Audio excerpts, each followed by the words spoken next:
오늘 5월 17일입니다. 해마다 이 5월이 되면은 제가 가슴이 매우 아픕니다. 저는 1980년, 지금부터 45년 전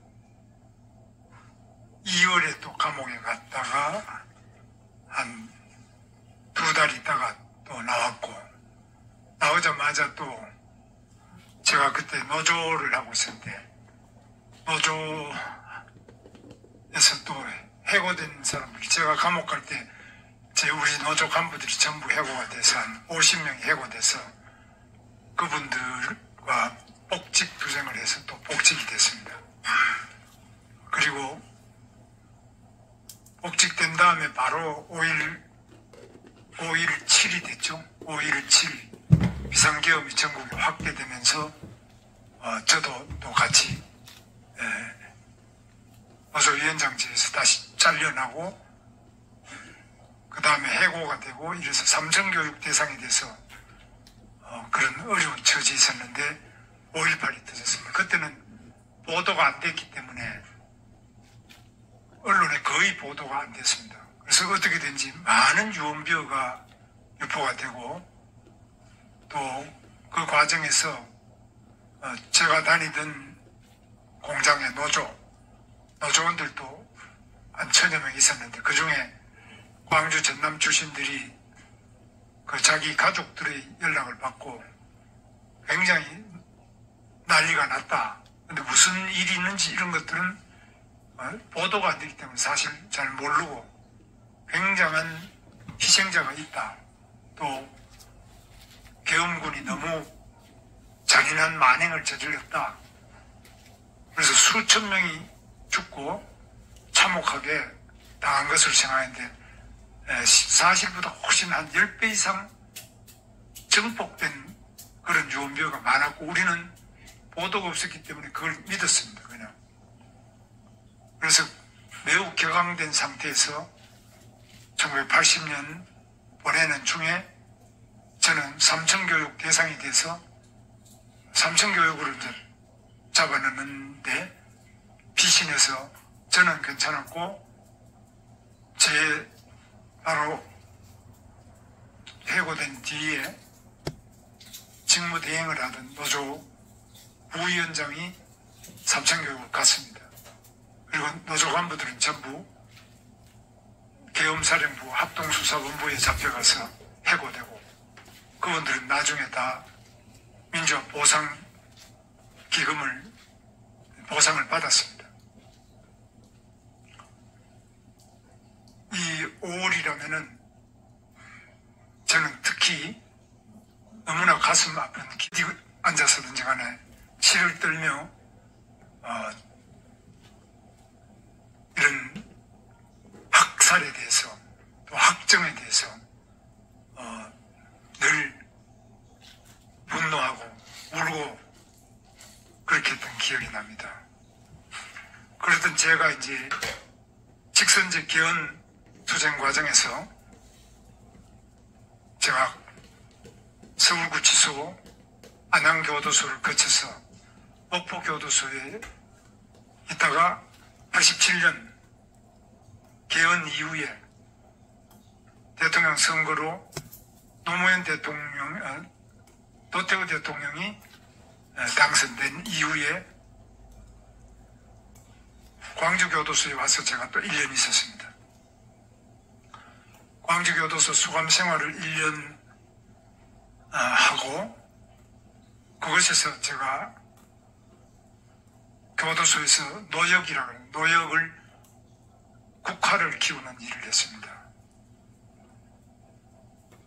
제가 들어갔던 그 광주교도소 똑방이 바로 박관현 전남대학교 총학생회장, 그곳에서 수감 중에 단식을 하다가 장기 단식으로 사망한 그 방이었습니다.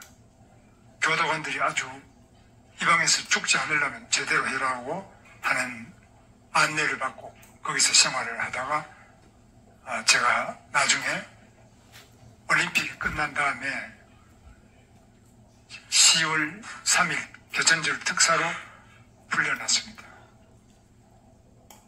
광주 교도소가 지금은 옮겼습니다만은 광주 저한테는 너무나 아픈 추억입니다. 저는 계엄으로 인해서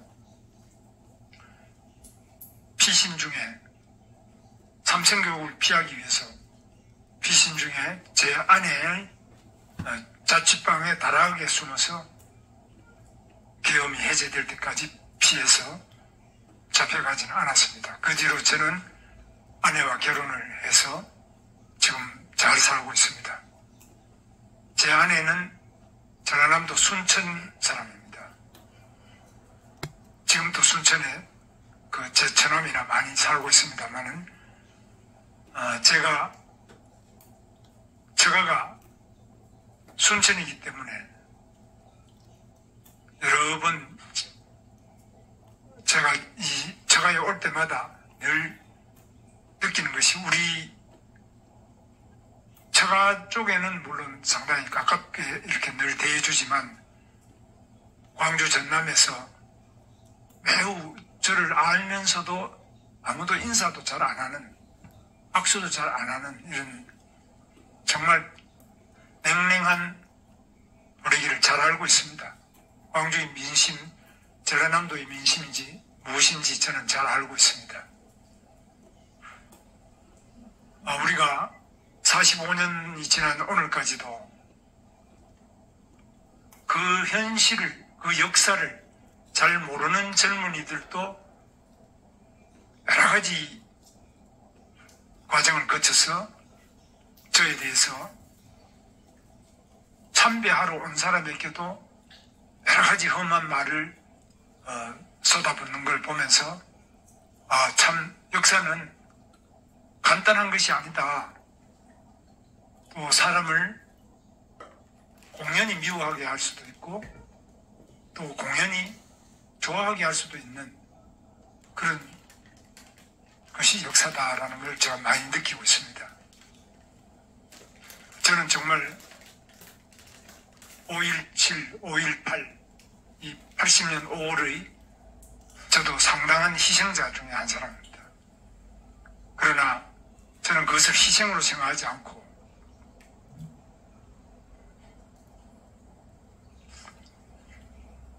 대한민국의 자유와 인권, 민주주의를 발전시키기 위한 바로 그 밑거름이 되는 저의 아픔이었고 우리 시대의 아픔이었다고 생각합니다. 이 희생은 결코 우리를 서로 미워하게 하거나 우리를 서로 추악하게 하는 그 아픔이 아니라 이 아픔은 우리를 서로 사랑하게 하고 우리를 더욱 위대하게 하고 우리 조국 대한민국을 민주주의가 만발한 그런 사회로 만들기 위한 숭고한 희생이라고 생각합니다. 우리에게 과제가 남아 있습니다. 우리가 하나가 되어야 합니다. 우리가 서로 미워하지 않아야 합니다. 우리는 이 영령들의 희생을 생각하면 정치를 똑바로 해야 됩니다. 정치가 부패하고 거짓말식이고 도둑질하고 독재를 하는 그런 정치는 절대 안 된다는 명령이 바로 광주 5.18의 명령이라고 저는 생각합니다. 5.18 정신 아래 그 어떤 부패도 그 어떤 독재도 있을 수 없습니다. 지금 우리 앞에 보여지는 독재는 세계 역사상 유례없는 독재입니다. 우리는 계엄은 겪어봤지만 이런 독재는 처음입니다. 자기를 재판한 대법관을 탄핵하겠다고 하고 자기를 재판한 대법원장을 청문회 하겠다고 하고 대법관 수를 100명으로 늘리겠다고 하고 자기가 유죄를 받고 재판 파기환송된 선거법상 허위사실 공표죄 자체를 형법에서 빼겠다고, 선거법에서 빼겠다고. 이런 독재가 세계에 어디 있습니까? 자기를 수사한 검사를 탄핵하겠다고 탄핵했습니다. 검찰총장도까지 탄핵했습니다. 자기를 감사한 감사원장을 탄핵했습니다. 대통령이 탄핵된 것은 그렇다 치더라도 이게 민주주의입니까? 이게 5월 정신입니까?